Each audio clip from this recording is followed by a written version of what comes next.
இந்த படத்தோட கதைகள் என்னன்னா, ரஜினி 1980ல ஒரு சம்பவத்தை பண்ணிட்டு மேன்ஷன்ல பேலன்ஸா இருக்கிற 19 கூலியோட வந்துட்டு இருக்காரு. கரண்ட் சுச்சுவேஷன்ல ராஜசேகர் என்ற அவருடைய நண்பர் ஒருத்தர் இறந்து போறார். இறுதி ரெஸ்பெக்ட கொடுக்க போறார். அந்த சமயத்துல தான் நண்பன் இயற்கையா சாவல, யாரும் அடிச்சுதான் கொண்டாங்கன்னு சொல்லிட்டு கேள்விப்படுறாரு. யார் பண்ணாங்கன்னு சொல்லிட்டு தேடுறாரு. அப்படி தேடும்போது ஆர்டர்ல லக்ஸரி வாட்ச கஸ்டம்ஸோட கடத்தி வித்துட்டு இருக்காங்க. ஹியூமன் டிராபிக் இது மாதிரி பிசினஸ் எல்லாம் பண்ணிட்டு இருக்காங்க. யாரு பார்த்தா நாகார்ஜுனா சைமன் கேரக்டர் நடிச்சிருக்காரு.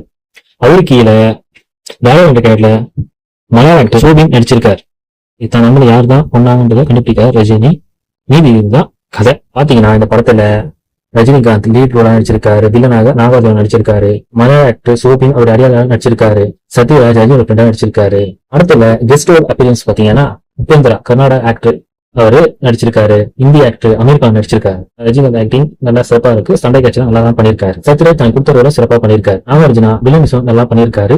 மலையாள ஆக்டர் சோபின் சூப்பரா ஆக்ட் பண்ணிருக்காரு. தான் கொடுத்த கேரக்டரை கச்சிதமா பண்ணிருக்காரு. ஒரே படத்தை சுதியாசன் நடிச்சிருக்காங்க. சத்யராஜ் பொண்ணா அவங்க கொடுத்த கேரக்டரை சிறப்பா பண்ணிருக்காங்க. ஆனாலும் கொஞ்சம் நல்லா பண்ணிருக்கலாம். கிளைமேக்ஸ்ல கேமியோ பண்ணிருக்காரு உபேந்திரா அண்ட் அமீர் கான் சிறப்பா பண்ணிருக்காங்க. ரெண்டு பேரும் அமீர் கான் கொஞ்சம் நல்லா ஸ்கிரீன் பிரசன்ஸ் பண்ணிருக்கலாம். புதுசா ட்ரை பண்ணிருக்காரு. எல்லா நிமிஷம் நல்லாவே பண்ணிருக்காரு. இந்த படத்தை கொஞ்சம் சினிமா போட்டோ நல்லாவே இருக்கு.